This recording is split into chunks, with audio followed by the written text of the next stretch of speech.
Hi everyone, thanks for clicking on the video. If you enjoyed today's content, it'd be really helpful if you could leave a like on the video. And if you want to be notified when I come out with further videos, you can subscribe to the channel.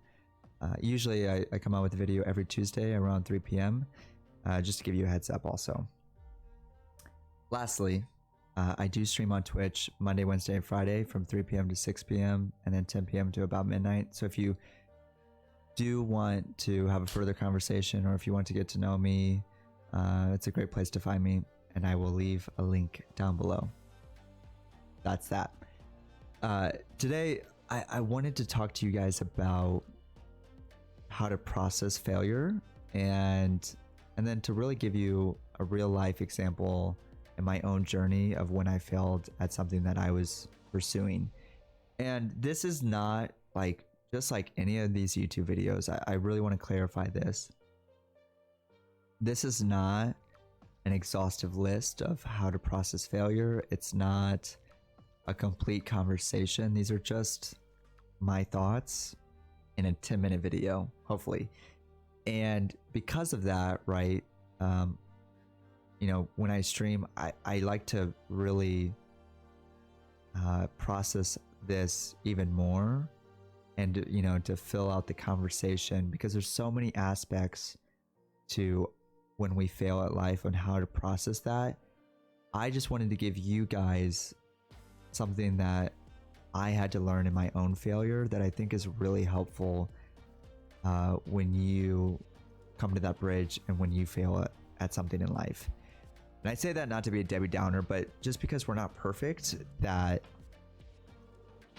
if you are pursuing something that you love and you're pursuing, and you're pursuing life to the full, because we're not perfect, we will fail. And I think it's really helpful to begin understanding and critically thinking of, how do I process failure in my life? So without further ado, we can jump into my failure, which was 2 years ago. I began pursuing a dream of being a Fortnite competitive player, and they had just released this huge tournament that they were doing, and it was going to happen in New York, and it was going to be for $30 million pool prize. And they had 10 weeks of qualifiers. So if you had won the tournament, or depending on your region, if you got like top 3 or top 5, you would be invited to New York. To give you a scale of this tournament, because obviously it was $30 million, there was about 40 million people around the world going for this. And so I knew, as I was processing and beginning this journey of wanting to be the best of the best, that 6 months wasn't a long time for me to be the best of the best. As in anything, like if you're ever competing at anything in life, 6 months isn't a long time. But I thought, why not give it my all? Why not at least try? And so I was going to give you all the details of the World Cup, but then this video is too long. So I kind of wanted to give you guys the big picture. And the whole picture this was about a 1.5 year journey. And I did countless tournaments, and I looked at it the other day. I've spent about 72 days on Fortnite, which I didn't do the math in my head yet for this video, but 72 days times, if you do 24 hours, right? Like, that's how many hours I put into the game. It was just an enormous amount of time that I spent practicing to be the best of the best. And I really did spend 8 to 12 hours practicing for these tournaments and to compete. And so, in this 1.5 year journey, something went really wrong in my spirit. And what went wrong? I began correlating my identity, who I am in this life, to my failure. And a key to understanding when you do that in life, whether that's success or failure, specifically when it comes to failure, you begin saying this line in your head of saying, I am a failure, usually a note to say, to realize like you have identified with your failure. And this is something that I hope that you will learn, and that I had to learn the hard way of, when you're pursuing something in life and you're giving it your all, you have to be able to separate your identity from what you're doing and what you're pursuing. And that can be really difficult, because if you give something your all, it's hard not to take it personally when it fails. But you really have to. This is something that I had to learn over and over in the 1.5-year journey, and eventually when I threw in the towel of, my identity is not found in me failing Fortnite. It's not. And it would be really sad to wrap up my whole identity in a dream. You and I are much more, I think this is why you can't identify with your dreams, or your identity isn't found in your dreams, is a dream is just a part of you, right? It's just something. Like, I'm pursuing another dream right now, and I hope that it works out, but these are just parts of you. This isn't your whole identity. And when you wrap your whole identity into this dream, that's when it becomes detrimental to your health and to pursuing the dream in itself.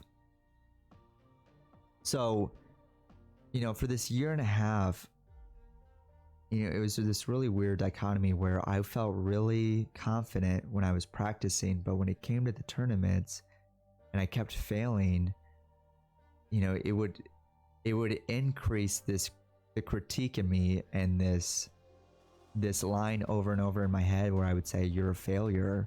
Like, why do you keep pursuing this? And it was just so defeating. Like, it was horrible to sit in. And because I was sitting in that, when I would come to the next tournament, it was hard to be confident, because I already had this line in the back of my head that I had to wrestle with of like, you're a failure, you won't succeed, just give up. And depending on also your community, this can be even more challenging or less challenging, depending on if you have people that are supporting you or people that don't believe in you.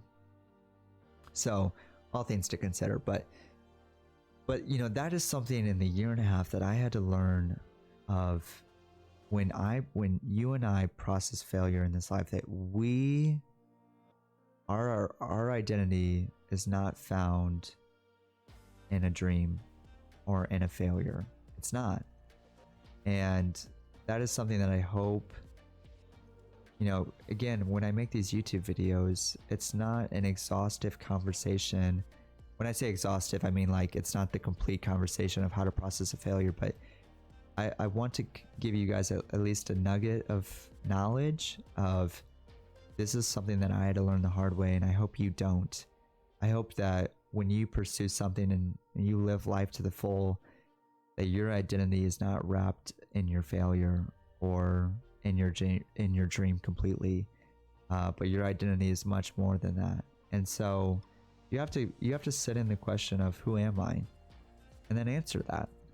So what I would encourage you guys to do is, after this video is done, which should be, I think I'm wrapping up, I think, sit in that question of, who am I? And and if you're not pursuing anything, go to the other video and sit in that too of, are you pursuing a passion? Are you pursuing something that you love? And be able to really separate your identity from what you do in this life. And I think if you're able to do that, you'll be able to really succeed in processing failure, because when you process failure and you're separating your identity, you're able to move forward and not be weighed down with dwelling on that failure, right? Like, you won't be weighed down and wrestling with your own thoughts of, I'm a failure, but you'll be able to move forward without that weight, and construct of what went wrong and what did I need to improve on for next time. So that's all I have. And, you know, if you guys could comment down below of something that you failed at and something from that failure of what you learned, because this is a, you know, of course, there's a lot of aspects to this conversation and so many things that I can learn from you guys of, you know, when you fail at something in life, something that you learned. So comment down below your thoughts and, you know, an answer to that question. And I really hope you guys have a wonderful day and you get to sit in this. And if you want to talk about this further, come find me on Twitch. Again, I'll leave the link down below. Have a wonderful day, and I'll see you guys next time.